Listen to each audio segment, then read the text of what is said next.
Hey guys, I've had a few questions about where to tap into for accessory power to hook up stereos, and I'm going to show you what I would do. What you don't want to do is tap into anything that runs your computer, your fuel system, any of your gauges.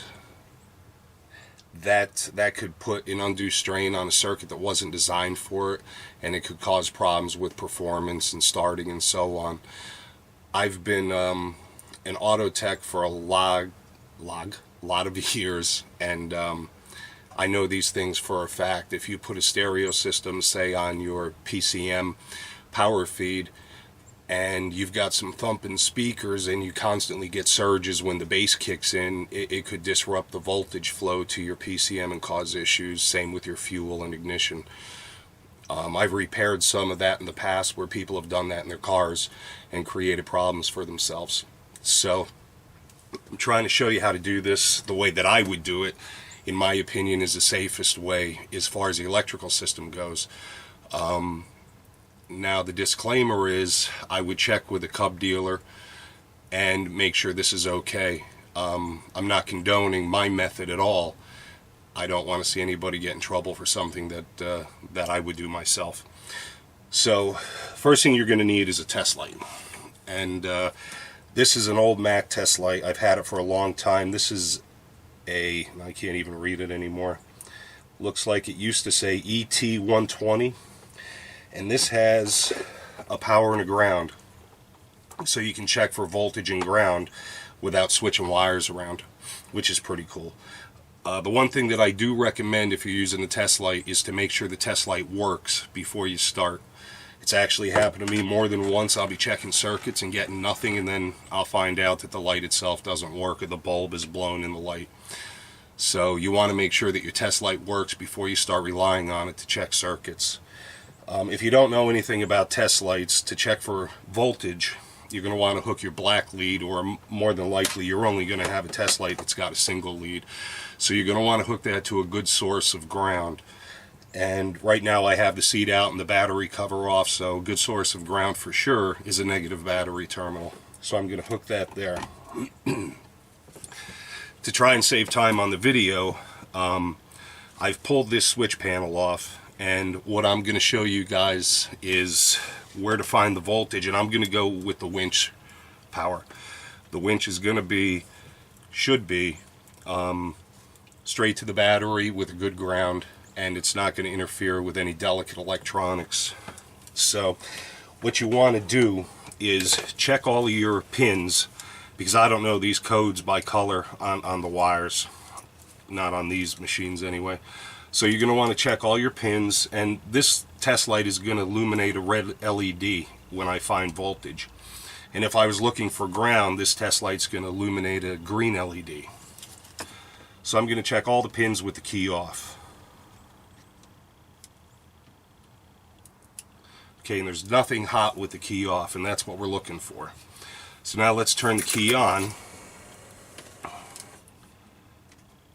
Okay, I'm going to try and turn that. Hopefully you can see it. The red LED is now illuminated here. So that pin has power. That pin has power. That one does not. That one does not. That pin has power. And that pin does not. Now what you want to do next is make sure that the pin you choose, or the wire that you choose, also has power with the engine running. Just because you have it with the key on doesn't mean it's going to be there when the engine is running. So let's start it up and double check our voltages.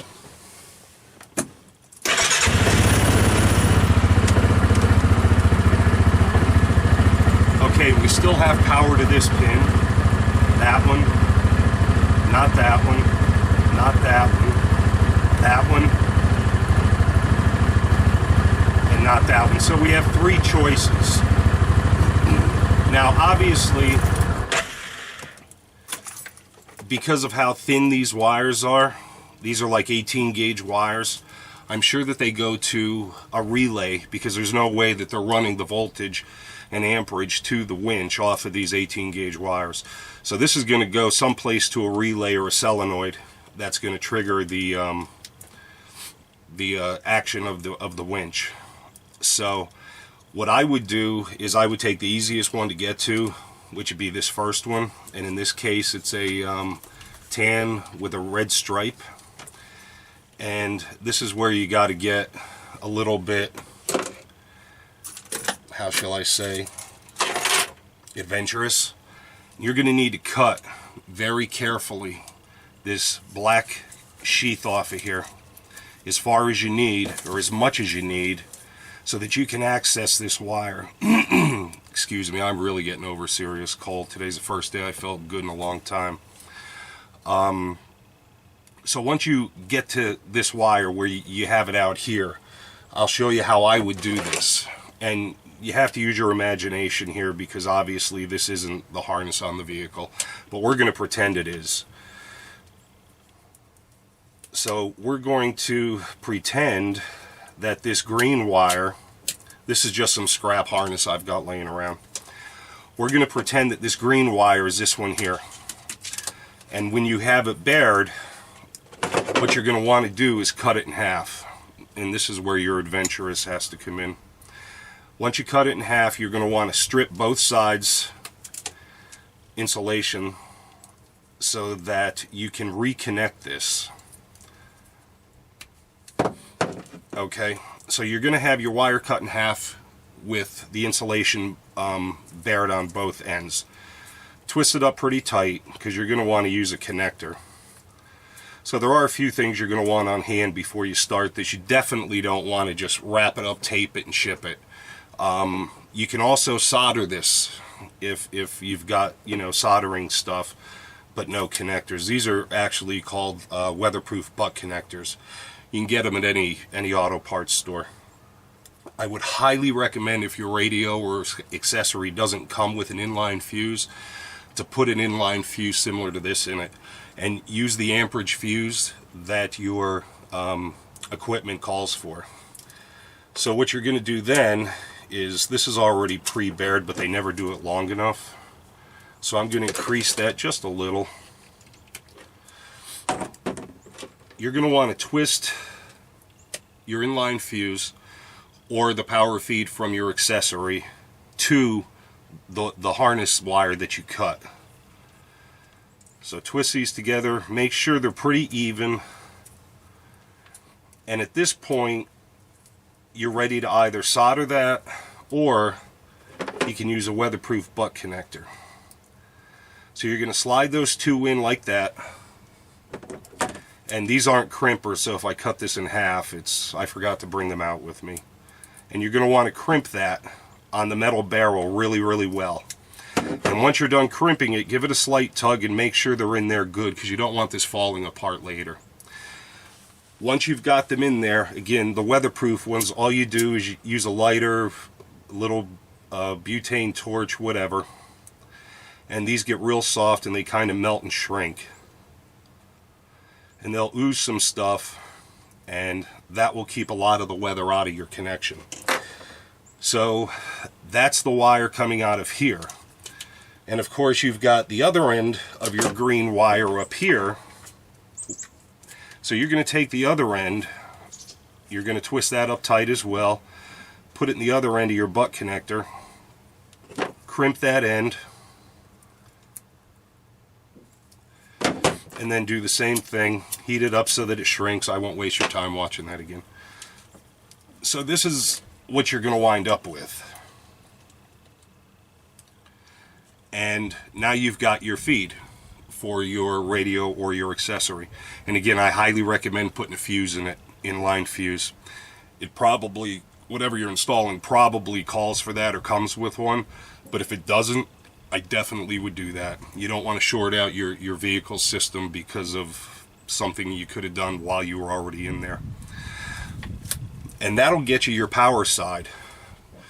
Now your ground side, if you take your test light again and you hook up your I'll do it with a black feed because this light will work either way.